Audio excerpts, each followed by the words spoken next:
It's time for episode 3 of our first season of the Use Your Head podcast. I am John McLean, coming to you from just outside Big D, Dallas, Texas. Thanks for being along today as we look at the issues of the day in our culture and we use our head.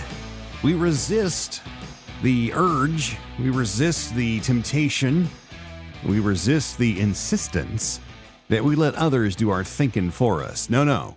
We're in the mind to use our heads to evaluate the news and events of the day and the things that the culture would have us just believe. On this show, we swim upstream. We don't coast down the lazy river in an inner tube, just being spoon-fed everything. No. We use our God-given ability to think. Thanks for tuning in today. I want to give a special welcome to our, what I'll call our legacy listeners from the old Audiobook Trail show. Welcome into you. Glad you found us. I hope that you have subscribed and followed this program, the Use Your Head podcast. The Audiobook Trail podcast is not going to go away. It's going to stay out there in perpetuity, whatever that means. That's what I'm told. In my mind, that means forever, but, in the internet, is anything ever really forever? In any event, I'm going to duplicate. In other words, I'm going to copy this recording to that show one more time after this one.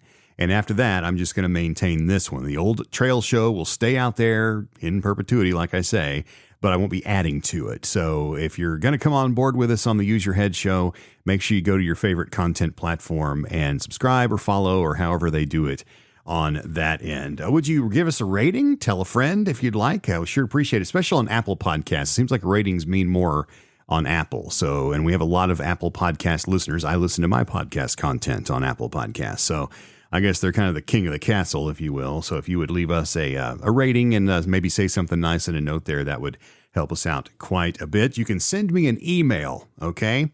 And I have an email address for this show. It is john@useyourheadpodcast.com. useyourheadpodcast.com. Send me an email or a voice file. If you want to ask a question with your voice, if you want to respond to something, if you want to tell me I'm wrong, I'd love to hear it. Send me a recording, record something on your phone and email that sucker to me. Again, it's john@useyourheadpodcast.com. The more the merrier. Love to have you. All right. With that, let's move on. Topic number 1, weed. Yeah, that weed. It's in the news again. By the way, I don't know where you fall on this. Tell you a quick story. I live in the state of Texas now. Well, in Texas, we really don't have, in fact, I don't even know if we have medicinal marijuana in this state. I don't know. I haven't looked. We don't have dispensaries, every 2 or 3 miles like they do in my native state of Oklahoma, just to the north of us here. There, they have medicinal marijuana use is legal if you get a card, which I'm told is easy to get. And then you can go and get your stuff, your weed. We're going to call it weed just because that's what most people know it as, Mary Jane, Devil's Tobacco, whatever. It's whatever it is, you can get it there.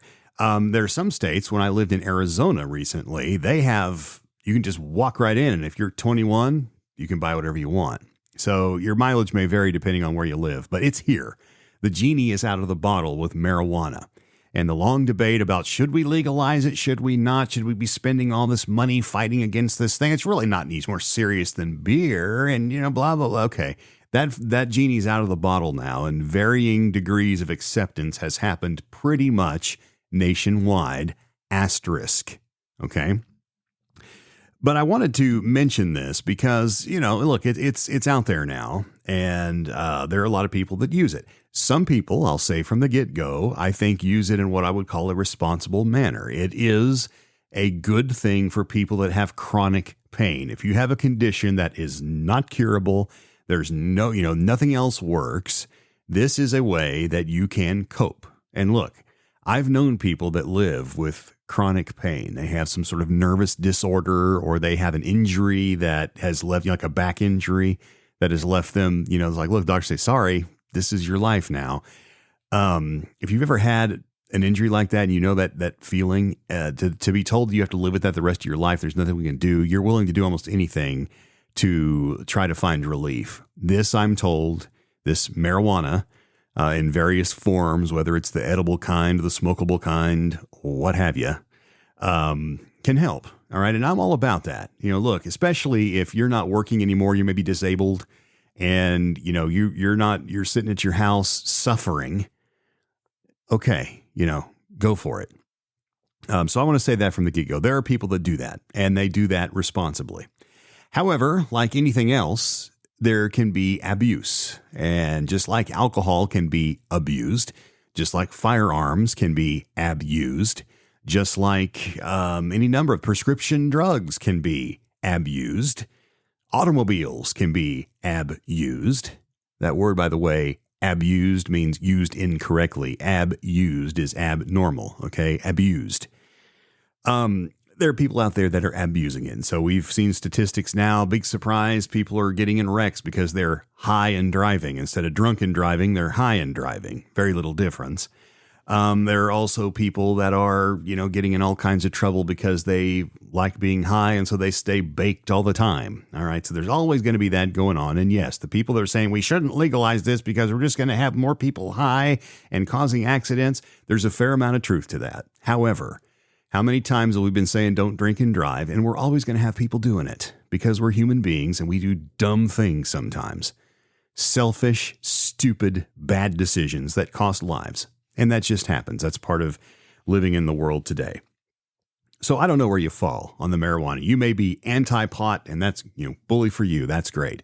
You may be like, hey, what's the big deal, man? That's great too.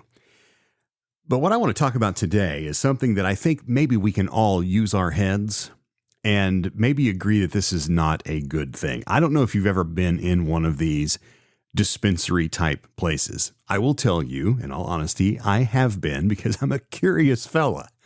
So I was in Alaska one time on vacation. In the state of Alaska, they have where you can just walk in and buy. You got to show your ID, and they're very careful about who they let in. It's not like a package store where they just trust you. You can't even walk in unless you go through this little kiosk and you put your license through the little bank teller slot and they examine, study it, and everything. It's a big deal. But anyway, I went in there just to see what it was like, and it was kind of like what I thought it was. It was kind of a cross between and I'm going to use this word and understand how I mean it, seedy liquor store, and a cross between that and a tobacco store, like where you go to buy pipe tobacco or so forth. It was kind of like that. It was interesting. They had different types of, product. This is kind of awkward for me, but different types of product and different types of, I guess little pipes or whatever. The one thing that did surprise me, though, is the things they call edibles, and that's where I'm driving at today. The FDA, our Food and Drug Administration, and the FTC, the Federal Trade Commission, two big players on the chessboard of bureaucracy, are upset at some of these edibles, marijuana edibles manufacturers and retailers. Here's why. They are putting these edible marijuana, which again are completely legal as long as you're in a state that allows that. I'm not saying these people are breaking the law. What the FDA and FTC are upset about, in fact, they've issued a cease and desist, are people that are packaging these things in packages that are ripping off trademarks and are attractive to kids. Yeah, have you seen these? There are products in these stores, and you can find them online. If you want to look, you can Google these names. You'll find pictures. They'll come up. Just know that you're being tracked in everything you surf. So if you start getting emails, trying to get you to, get high or whatever, that's where it's coming from. But here are some things. See if you can guess what product from your local grocer this is trying to point toward, okay? These are actual products, packaged products, ready for sale in most marijuana outlets, okay? Trips Ahoy. Doesn't take much imagination, does it? Stony Ranchers. Yeah? How about this? Double Stuff Stonios. And here's one, Stony Patch. Now, this is a takeoff on Sour Patch Kids, which are delicious, by the way. But they don't say kids. At least they're not putting Stony Patch Kids. They leave off the word kids. But every one of these products is placed in a package using the same colors and the same fonts. And really, if you're a child, especially if you're a child that can't read real well, You could easily mistake Chips Ahoy for a bag of your favorite chocolate chip cookies. Chips Ahoy, right? You could easily mistake the Stony Ranchers for Jolly Ranchers, or the double stuffed Stonios if you're wanting a couple of cookies, Oreo cookies, or Stony Patch Kids. This is a problem, and it's happening. As you might imagine, there are kids that are climbing into mom and dad's pantry, because kids love to sneak a cookie, right? I mean, they love sneaking in to get some candy without asking mom and dad, because mom and dad's probably going to say, no, you'll spoil your dinner. And they're getting a hold of these THC-laced marijuana, totally legal marijuana candies and cookies and brownies and all these different things that they have, and kids are getting sick, and they're getting hospitalized. Here's another thing about these edibles, and this I've been told by some people that have actually tried them, and I'm not going to mention any names, but, they've tried them legally. They say that they are very intense. This is not your grandma's 1960s stuff here. The chemicals in these edibles are intensified so that you only need to eat, 1 or 2 Chips Ahoys, and you're good for however long, okay? The problem is, if you're a child, do you ever just stop at 1 or 2? No, of course not. You rip the bag open and you grab as many as your little hands will carry. That's dangerous, and kids are getting hurt. So the FDA and the FTC are both issuing a cease and desist order for a number of these products that are using packaging that are attractive and recognizable to youngsters. This is an example of government bureaucracy doing the right thing. This stuff, look, and I'm not saying that, I'm not trying to get all Puritan on you. Look, this stuff's legal. The people have voted. When I was a resident of Arizona when they voted this stuff in. It was close, but they won. It's over. Okay? It's legal there, and it's legal in a lot of states, maybe where you are. And you may enjoy this stuff. If you do, bully for you. All right? I'm not poking my nose in anyone's business, but our children need to be protected from things that can harm them that they're not aware of. And so what the FDA is saying, in addition to the cease and desist, is they're advising users of these products, if you're going to get these, please put them out of reach of your kids. Treat them like you would prescription drugs, because the Chips Ahoy bag does not have a child-proof lid on it. It's a bag of cookies, okay, that looks like the other stuff that kids love. So put them in some sort of lockable container, put them way up high. That doesn't work because we know kids can build ladders out of bar stools and chairs and everything else. So put them somewhere, treat them like guns, secure them so that little hands that can do themselves a lot of damage with a terrible accident can't get to them. The FTC, so that's the FDA's position. The Federal Trade Commission is saying, stop ripping off these trademarks. Okay, that's not right. You can't copy someone else's packaging, change a couple of letters, put a background of, that ubiquitous outline of a marijuana leaf, that you see on all the signs. They're putting those on there. So because that's like a bell to a Pavlov's dog. Oh, there's weed in there. And so they do that. But the FTC is saying, look, you've got to stop that. I don't understand. I sit there and think through this logically. I don't understand how they're getting away with that. Why is Nabisco not suing these people? Right? Or whoever makes Sour Patch Kids. I don't know who makes them. By the way, did I mention those are delicious? A true story. I would see these packages. I don't like gummy candies. Okay. I've never liked gummy bears. I don't like Jell-O a heck of a lot. I'm not into the gummy, don't like gum drops, that kind of thing. I was down in Cancun with some family. We were having a family vacation down there. And we were playing some cards in one of our hotel rooms, and somebody whips out a big, giant Costco-sized bag of Sour Patch Kids. Boonk! Right down on the table. Thing weighed 2 or 3 pounds. And they rip it open, and they start all reaching in, and they're like, you want some Sour Patch Kids? I'm like, I don't eat those because I'm an adult. I didn't say that, but that's what I was thinking. It's pretty snobbish of me, actually. But finally, my wife said, Johnny, I really think you'll like these. You should try one. And I'm like, okay, if I try one, will y'all get off it? So, I'll have some cashews or something, but I'm not going to eat Sour Patch Kids, but fine. If you want me to try one, I will try one. I will reach in the bag and try one of these. And oh my goodness, that's one of the best things I've ever eaten. I love them now. I don't buy them because they're kind of addictive, but they're quite good. Anyway, That's my Sour Patch Kids, but they're selling Stony Patch Kids. They don't put the word kids on the package. That would definitely get them in trouble. They were smart enough not to do that. But how are the owners of these trademarks letting them get away with this? That was the question I kept having. This should be a non-issue, right? I mean, look, if I'm Nabisco, isn't Chips Ahoy Nabisco? If Nabisco knows that this is going on, and obviously they do, how are they just letting this happen? And then it hit me. Maybe they're not so bothered by it.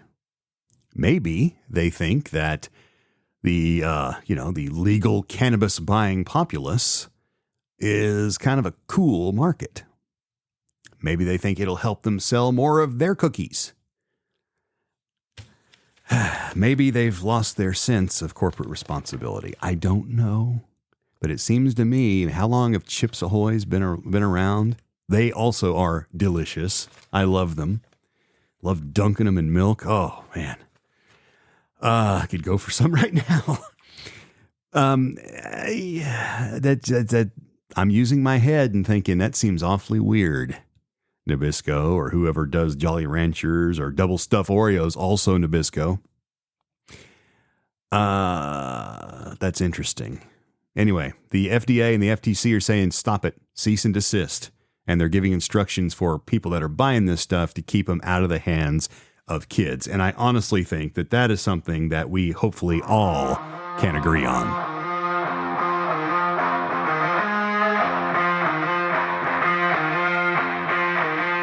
Stopping down quickly before topic number 2 to thank you again for tuning in to the Use Your Head podcast. We are all over the world, wherever you find your content. I'm John. Thanks for being with us and using your head right along with me. Topic number 2. What's in a number? You a football fan or any type of sports fan? One thing that's kind of common among all sports is that you wear a shirt, the shirt has a number on it. And this is how fans can tell who you are. Especially in sports like football, where they wear a helmet and you can't see their face very well. On basketball, I never had a problem picking out Shaq. Shaq could be wearing a plain white shirt and be like, hey, there's Shaq. Sometimes you can pick people out. But anyway, these jerseys have numbers on them, and these numbers become a brand for these players. They become a very important. I mean, you see these guys that have gigantic jewelry made, these guys that have these necklaces. I'm trying to think of who it was I saw the other day in a baseball game. He's running over, he pulls up on second base, hit a nice double, stand-up double, and he's sitting there, dusting off and, kind of strutting around, crowd's going wild. And I look, and he's got this big, gigantic pendant hanging from a chain that is like and I'm assuming it was real diamonds because these guys are loaded with money, and it was his number. Crusted in diamonds. You could probably see it from the actual stands, but when the camera zoomed in, it like, whoa, what does that thing weigh? Anyway, the number that you get on your jersey when you get to the big time, okay, and even in college in some cases, becomes a brand, right? A lot of guys get their number tattooed on themselves or have it put on their vanity plates on their car or whatever. Well, something interesting has come up from right here in Dallas. You ever heard of Troy Aikman? Yeah, sure you have. Troy was a Super Bowl winning quarterback for the Dallas Cowboys and is now a prolific commentator in the booth with Joe Buck on TV, on ESPN now. Used to be Fox, not anymore. Anyway, Troy, like most of these guys, they've got all this money and they invested in various things. Troy became a businessman. He got into car dealerships. He does a lot of stuff. In addition to the gobs of money he makes on TV, he's invested his wealth in business so that it can grow even more. And that's great. That's very American. And Troy, I think generally, Troy Aikman is fairly liked. I was never, I'm not a big Dallas Cowboy guy. However, I like Troy. Troy, I think he's a fine broadcaster. He's a handsome guy. Seems to be kind of a good guy and does good work in charities and things like that. He's an Okie, which never hurts. He's a fellow Okie.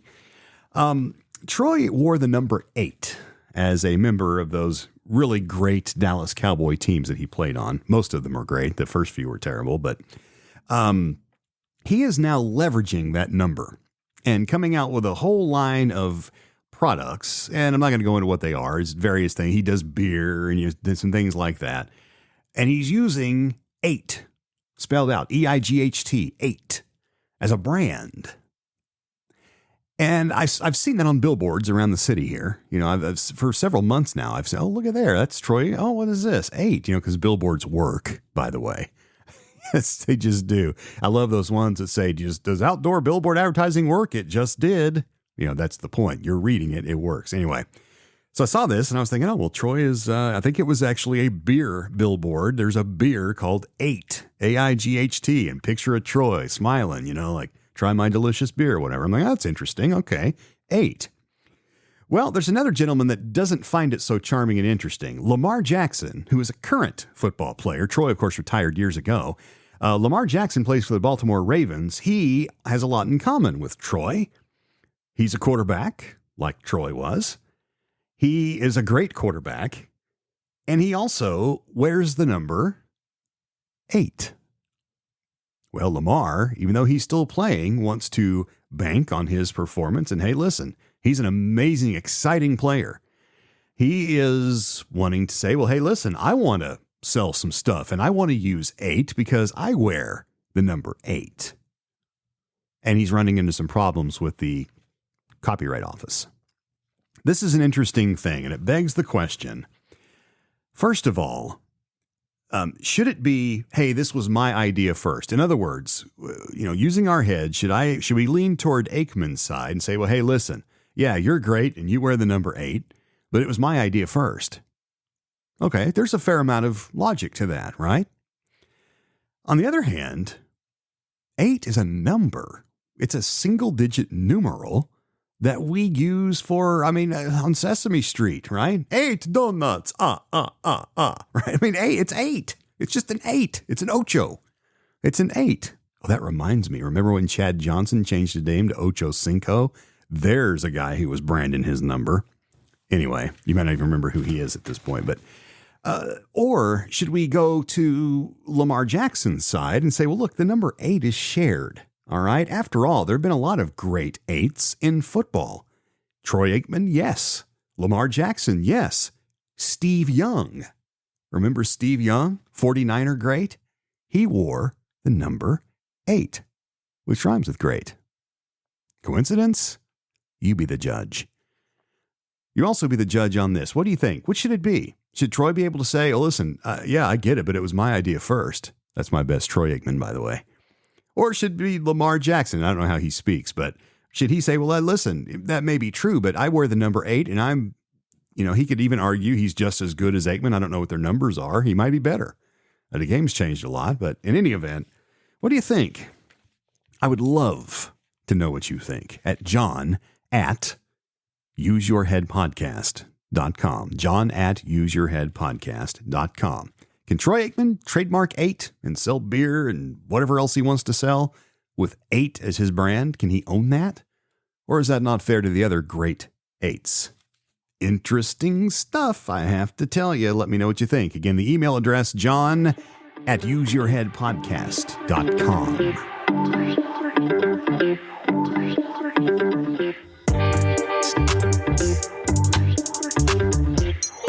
Topic number 3 in this week's episode of the Use Your Head podcast, the bank of mom and dad, Gen Z. You guys are failing at adulting, it would seem.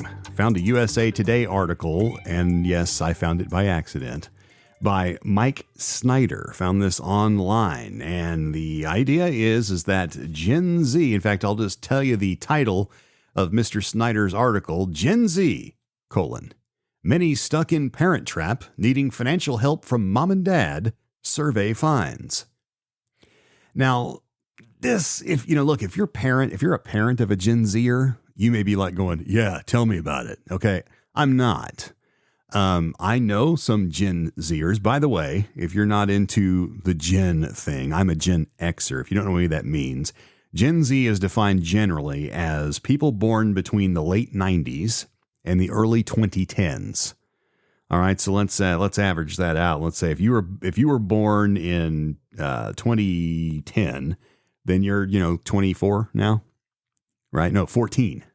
I can't simple math. See, this is why I need a calculator. So what are you, between 14 to 20, something like that? You're young, all right? You have grown up in a world where there's always been smartphones. You're in that world, okay? AI probably doesn't seem strange to you at all. Probably seems like a perfectly natural thing. It's horrifying and apocalyptic to the rest of us that are older. However, for you, it may not be a big deal. So that's Gen Z. And apparently the Gen Zers that have gotten out of high school and are in a part of their life where normally they would leave the nest, thereby leaving it empty for mom and dad, they're sticking around. What's interesting about this, however, is the way this article is framed. Now, it is USA Today, and they, of course, are blaming someone else. They're blaming the high cost of living. More on that later. From the article, the cost of living is hitting Generation Z. Nearly half of Gen Z adults say they get financial help from parents and family, suggests a new survey.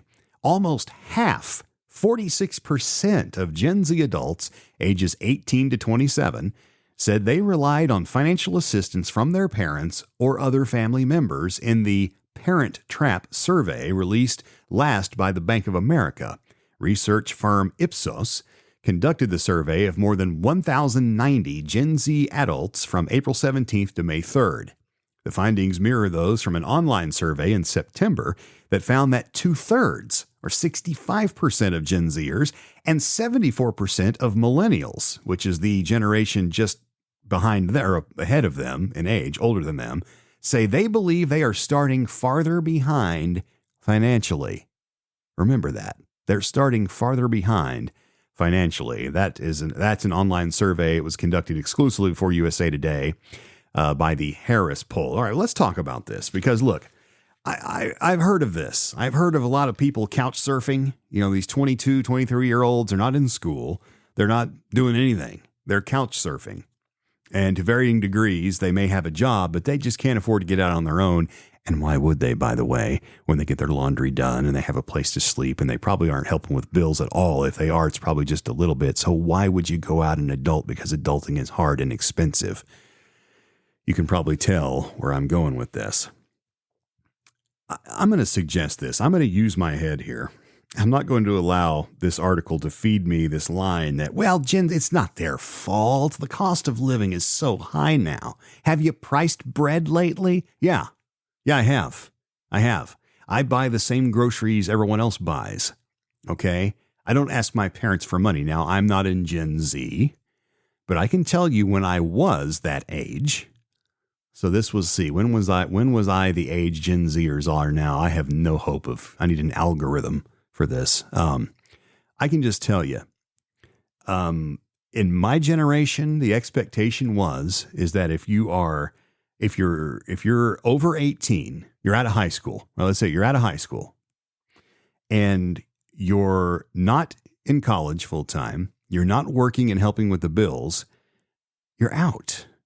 I mean, you have to at some point. A bird will never fly unless mom and dad kicks it out of the nest.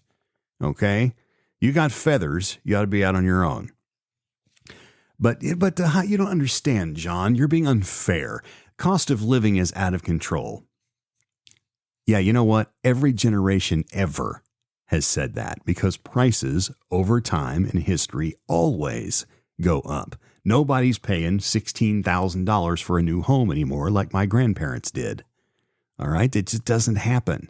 Everything's expensive because the value of money, it's just the way it is. I never thought I would pay $50,000 or $60,000 for an automobile, but I did. About gave me a stroke, but I did. And I can tell you another 10 years from now, you won't be able to get one for that either. That's the high. My point is this. Stop making excuses. All right. If the high cost of living is keeping you from being independent, you are enslaving yourself with your lifestyle. Make changes, get out on your own, and pay your dues. I've seen what happens. I see way too many 22 and 23-year-old Gen Zers out rolling around in BMWs and then moaning and groaning about the high cost of living. All right? Drive a clunker. Pay your dues. Build wealth the right way instead of starting out in debt. All right. If you're not going to be an attorney or, some sort of big time stock portfolio person or a doctor, if you don't have a goal like a CPA where you must have higher education in order to achieve your goals, why would you spend $250,000 and have to borrow yourself into debt to get a job that's never going to help you pay that off? Bad financial decision. That's what I'm saying. I think that's a lot of this is just poor decision after poor decision after poor decision after poor decision until finally the cost of living is just too high. I got to move back in, Ma. And mom and dad, who saved because their generation taught them to do that, are now spending their retirement on their kids. My head tells me that is wrong with a capital R, which is also wrong. Okay, it's not supposed to be that way. All right, if you're a Gen Zer and you're not able to make your bills, look, I'm not being discompassionate here. I understand. I was poor once. Believe me. My grocery shopping once consisted of buying a flat, I guess you'd call it a case, of ranch-style beans. Because if you bought them the whole flat, you get them for like 38 cents a can, or I forget what it was. But it was a significant discount.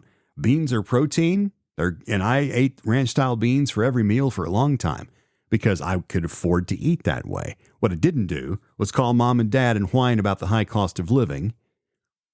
All right.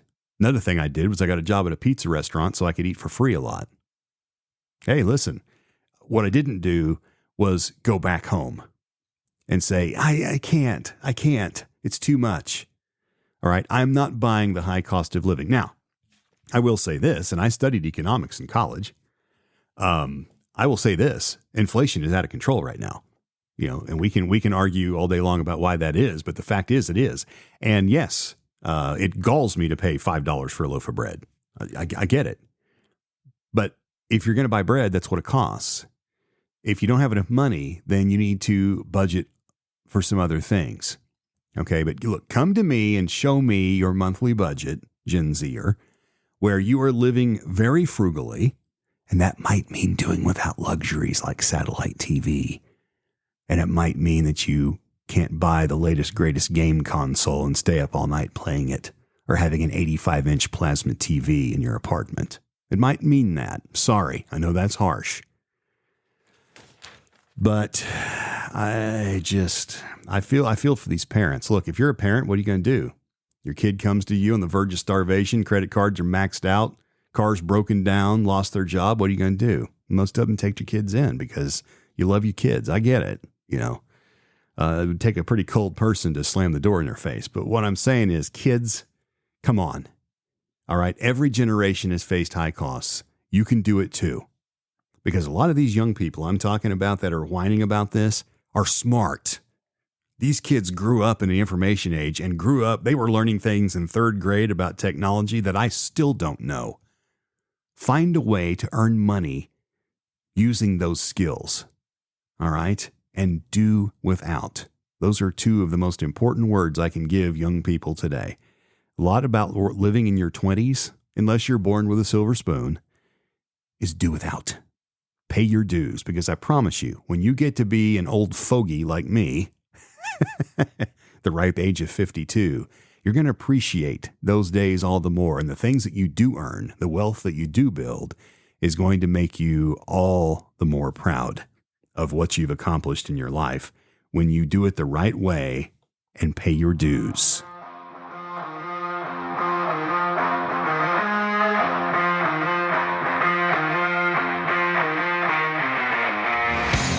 All right, do you think I'm full of it? You think I'm being unfair? You think I'm wrong? Let me know. John at useyourheadpodcast.com. John at useyourheadpodcast.com. Wrapping up today, finally, someone asked me this week, I talk about baseball all the time. I was asked, did you ever play baseball? I've been asked this before, and it's an interesting question. It's kind of two ways to look at it. I will tell you, did I ever dream of playing baseball? Oh, yes. Did I actually play baseball? The answer to that is also yes. The year was 1980, the place Edmond, Oklahoma, where I grew up. I was a young shaver, and it was time for Little League. The 7 and 8-year-olds league, and I thought, well, I got a pretty good chance. I'm 8, so I'm already in the upper 50%. I joined a league there in town and played for a team called the Rangers. It was kind of cute, every team. We had the Astros, and we had the Yankees, and I don't remember what other teams. I was on the Rangers, which was sort of cool because we were close to Texas, and that was kind of neato. And we had uniforms and everything. It was great. And one of the best parts was my father decided he was going to volunteer to be an assistant coach McLean. And he came out, he got a hat all by his own hat. And he came out to practice and watched a bunch of 7 and 8-year-olds whiff at the ball and, missed, shagging flies and all the things that they did. I probably still hold the record of being the worst baseball player to ever come out of the state of Oklahoma. I'm not sure. I don't have sabermetrics on that, but I'm pretty sure if we looked at the numbers, I would probably be bringing up the rear and it probably wouldn't be close. I loved it. I stunk at it. But it was a lot of fun having, it's a lot of pressure, by the way, when you're out there and your old man's in the dugout. Come on, son, give her a whack. Or, they put me in center field. Probably that would keep me as far from the dugout as possible. And, with the ball, you literally say, don't hit it to me, please don't hit it to me. And they would hit it to me and I would either be too far up or too far back. I did catch a few. I will say that I didn't miss all of them. However, it's not all bad. I have a lot of sweet memories of that summer. One of them is sitting on my trophy shelf right behind me next to my SOVA Voice Arts Award. I have a baseball. I got a game ball on June 30th, 1980 for my very first hit. It was in that game against a team called the Astros. Rangers Astros, right? It's one of the earliest great moments in that rivalry, by the way. I bunted for a base hit. And I don't remember exactly. It's all a fog. I'm pretty sure that it probably should have been scored an error, but I got a base hit. In any event, I'm going to stand on it. I have a game ball to prove it. It says first hit. My dad got the game ball for me. I have it in one of those little, square, clear baseball protecting cubes.